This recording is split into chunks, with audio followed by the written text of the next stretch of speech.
Hello everyone, my name is Paul Palacio from the SMX Knowledge Lab. So I'm here to assemble system unit including internal components. So let's start with the motherboard. It says here it is Intel desktop board. Yes, it is. So we are going to put that right in first.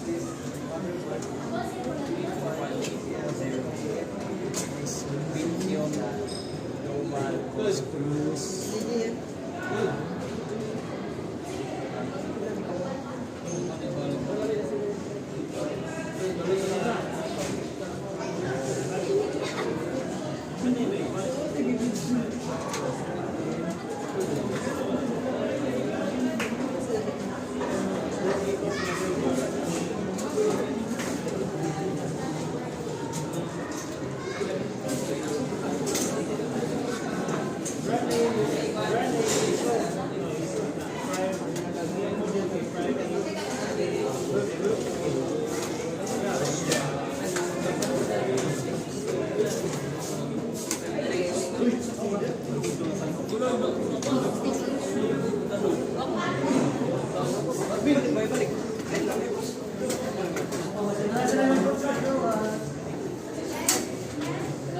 Next is the video card. Ito na yung ibalik. Next is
sunod ani mga RAM.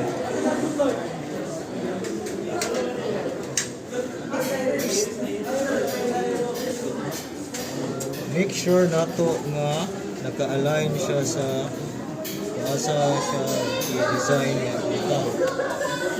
Then lock.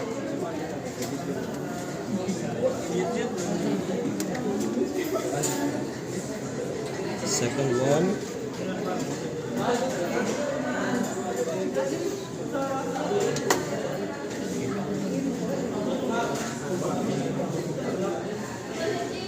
Next, mao ang pagtaod sa hard drive. So, mag-iingon niya dire is Samsung.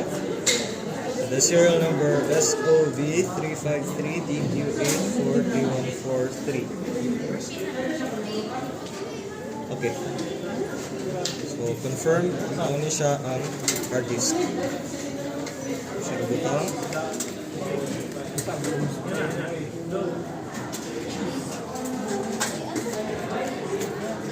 I-make sure na to na nataro ang pagbutang.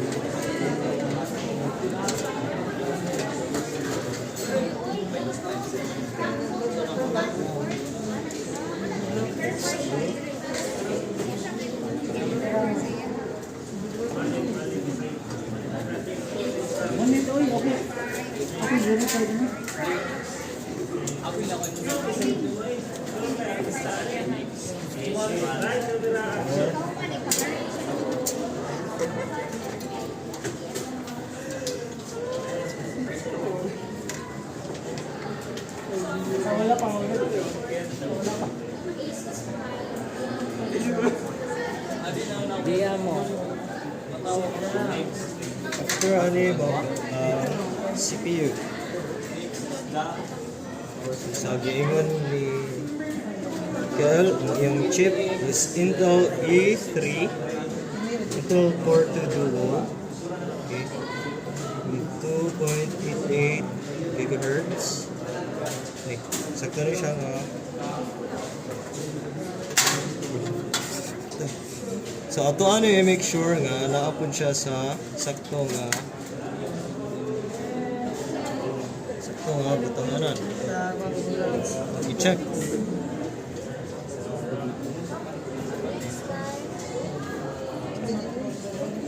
Okay.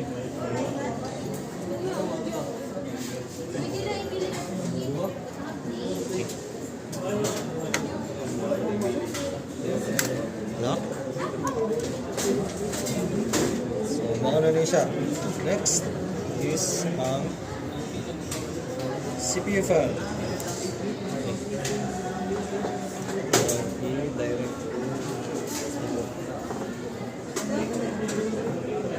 Make sure nga kaning yung wire is directly pinakaduol ma-access ang maasa siya mataod sa board.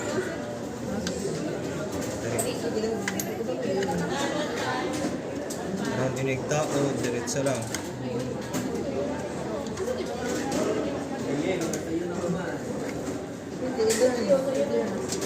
Wala na screw doon. Tawag kita.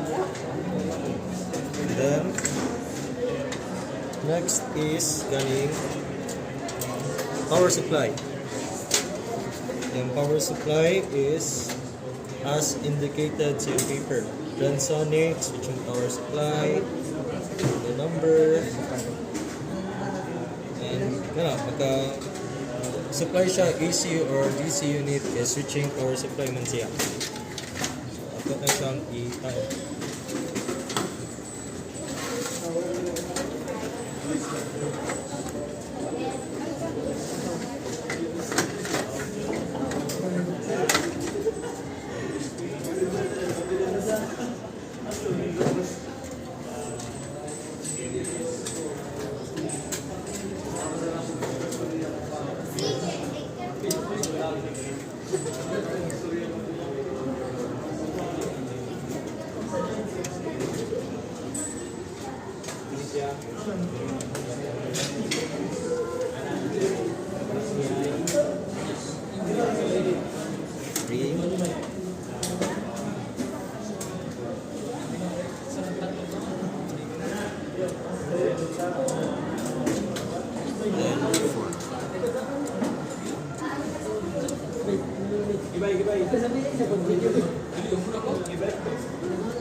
Tight. Ya. Mga kuya. Bye, Kel. So,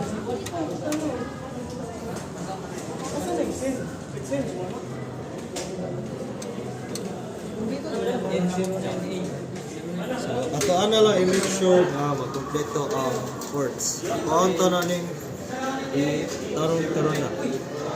So, first is the 20 plus 4 pin ATX power connector. Make sure nga naka-align sa pag-asa na ito i-taon.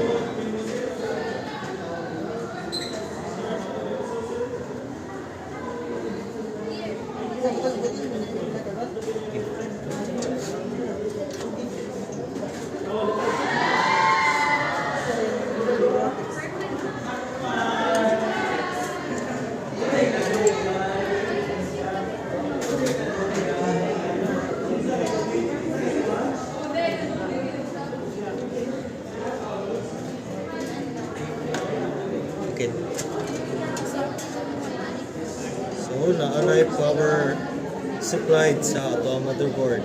Sana naman. Next is ano lang yun eh? Okay. Maghatag ka og supply para sa ato ang hard drive, which is kani SATA.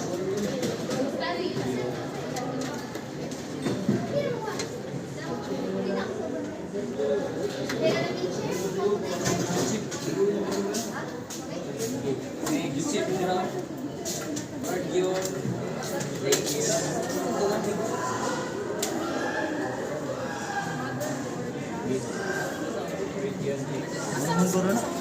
Ay, hawa mo ba na? Okay. Ano na lang? Next is ang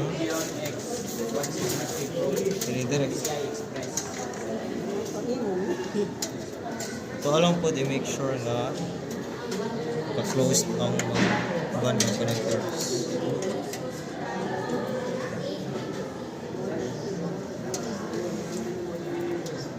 Ito ila in klase diri. Okay.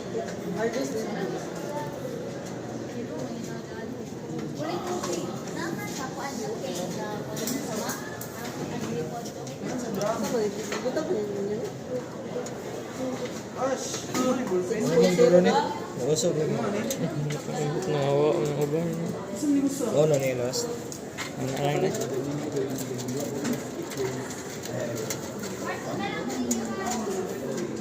So, mao na ni ato ang pagtaod or pag-assemble sa ato ang system. That's all. Thank you.